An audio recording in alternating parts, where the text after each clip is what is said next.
Welcome to the deep dive. Where we really get into a topic. And today we're diving into, well, you could say, the sneaky side of how your brain makes decisions. It's all about the anchoring effect.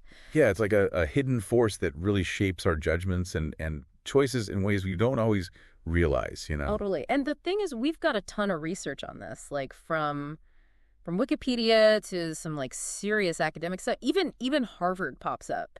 So it's legit. Right. This isn't just some theory. It's really baked into how we think. So to kick things off, imagine this. You're about to buy a new phone. Pretty common scenario these days. Exactly. And you're browsing online, and the first phone you see, bam, it's like $1,500. Ouch. Right. Now, you're not going to spend that, right? But here's the thing. That number's in your head now. Yes. Right. It's like that $1,500, even though it's unrealistic, it becomes this anchor. Exactly. It sets a benchmark. Even if you consciously dismiss it, it can still influence how much you're willing to spend on other phones. Suddenly, a $600 phone doesn't seem so bad, even if it's double what you were thinking before. Right. It's all relative to that first number you saw. So our brains kind of get stuck on that initial piece of information, that anchor, even if it's totally arbitrary. It's like we're trying to adjust from there, but we don't always adjust enough. To really dig into how this works, let's rewind a bit. Back to where it all began, with some classic experiments. Okay, so we're going back to the lab. Yeah. Back to the pioneers of behavioral economics, Amos Tversky and Daniel Kahneman. And one of their most famous experiments involves something you wouldn't expect, a roulette wheel. A roulette wheel? for studying decision-making. Okay, I'm intrigued. Right. So they asked people to estimate the percentage of African countries in the United Nations. Seems straightforward enough. Right. But here's the catch. Before they guessed, they spun this roulette wheel. Okay. The wheel was rigged to land on either 10 or 65. So, completely random. Nothing to do with, African countries or the UN. Exactly. But get this.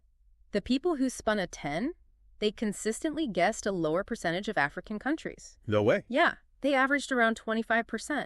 And the ones who spun a 65, their guesses were way higher. Around 45% on average. It's like that random number snuck in there and influenced their thinking. Totally. It shows how our brains latch onto even the most irrelevant information. Wow. So even when it's completely arbitrary, that anchor has a powerful pull. Totally. And it's not just roulette wheels. Tversky and Kahneman, they had this other experiment that really drives the point home. Okay, what did they do this time? This one was with a simple multiplication problem, but with a twist. They gave two groups of people the same numbers to multiply, but in reverse order. Interesting. So same problem, different starting point. Exactly. One group saw 1 by 2 by 3 by 4 by 5 by 5 by 6 by 7 by 8, and the other group saw those exact numbers, just starting with 8 and going down to 1. Okay, so obviously the answer is the same, but I bet that's not how it played out. You got it. Participants only had a few seconds to estimate the answer. The group that started with 1 by 2 by 3, their guesses were way lower than the group that started with 8 by 7 by 6. No way. Just from seeing those first few numbers. Yeah. It's like those initial numbers created totally different starting points in their minds, and they got anchored to those starting points. Wow, that's incredible. So what does this all mean? Well, it shows how our brains are hardwired to grab onto those first bits of information we encounter, even if they lead us astray. Right. And these experiments, they might seem, simple, but they reveal something really important about how our minds work. And it goes way beyond guessing numbers or solving math problems. This anchoring effect, it pops up everywhere in our lives. Oh, I bet. I'm already thinking of a few examples, like shopping. We've all been there, right? Oh, for sure. Shopping is like anchoring effect 101. Oh, yeah. Those 75% off signs, the limited time offer countdowns. Oh, they know what they're doing. It all goes back to that original price, right? Right. Even if it's inflated to begin with. Exactly. They set a high anchor so that sale price feels like a steal, even if you're still spending more than you wanted to. It's like those compare at prices. Those always get me. Oh, yeah. Those are strategically placed to make you feel good about your purchase. And then there's, what's it called? Decoy pricing. Oh, yeah. Like when they put the crazy expensive option right next to the one they actually want you to buy. Yes. Like you're looking at coffee machines, right? Right. And there's that $500 one with all the bells and whistles, even though you just want a basic coffee maker. Right. And suddenly the $150 one seems reasonable. Yeah. Even though it's still $150. Right. But it's all relative to that anchor. And it's not just about, individual products.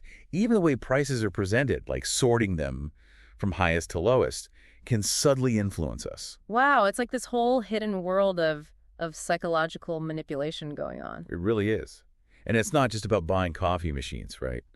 Think about bigger decisions like negotiations. Oh, yeah, like when you're buying a car or negotiating a salary. Exactly. That first number that gets thrown out there, that initial offer, it has a huge anchoring effect. So if I'm selling something, I should, like, aim high. Generally, yes. But you have to be realistic, too. There's a great example of this from politics, actually. Ed Rendell, when he became mayor of Philadelphia, Okay, yeah. the city was facing a major budget crisis.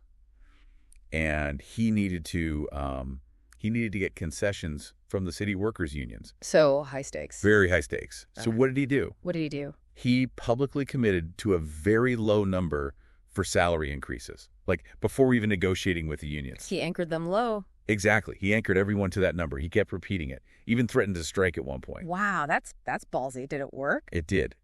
By setting that low anchor early on, he basically forced the unions to negotiate around his terms.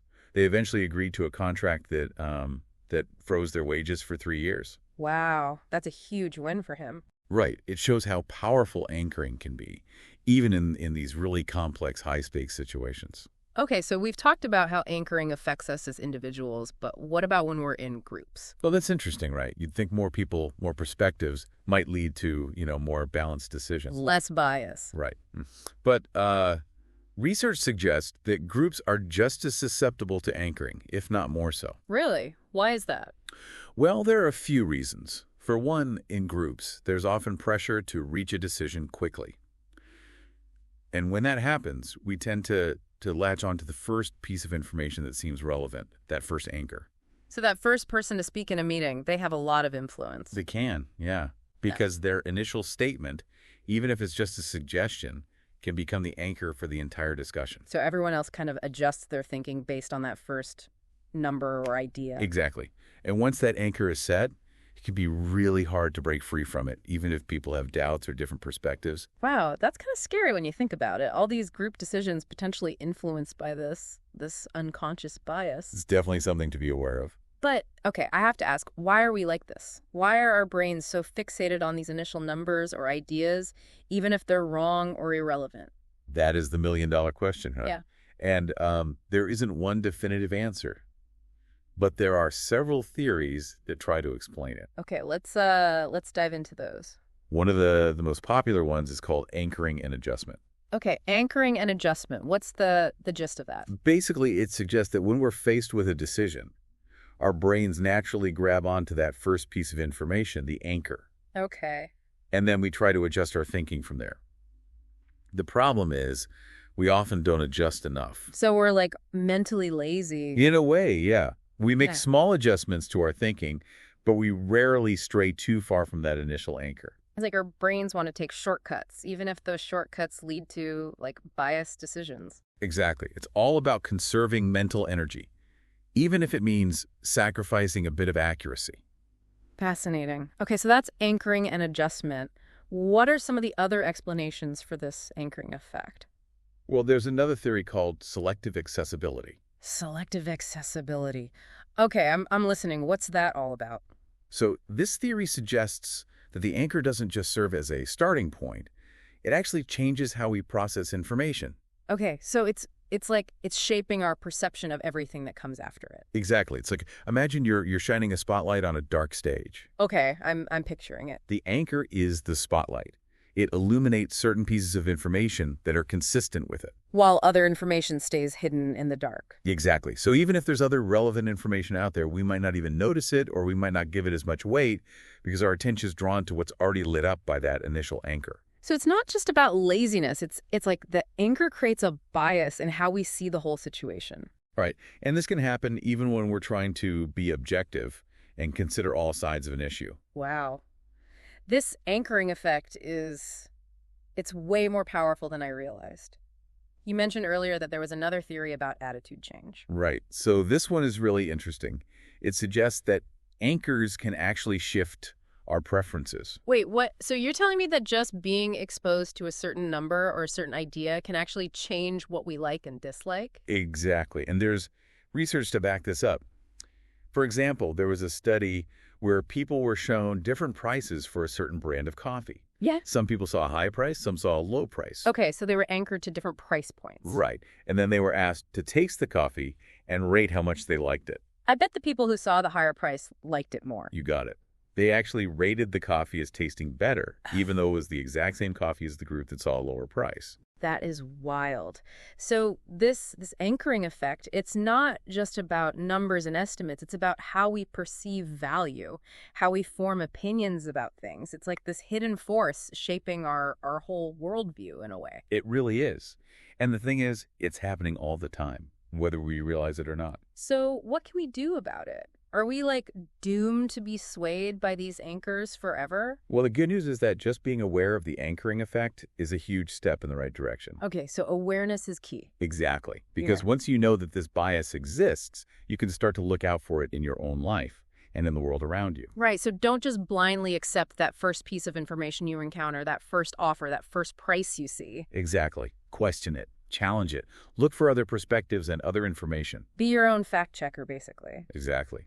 And, another helpful strategy is to actively consider the opposite of whatever anchor you're presented with. So if someone throws out a high number in a negotiation, you should immediately think about the lowest possible number. Well, not necessarily the lowest, but you should definitely think about reasons why that high number might be wrong or unreasonable.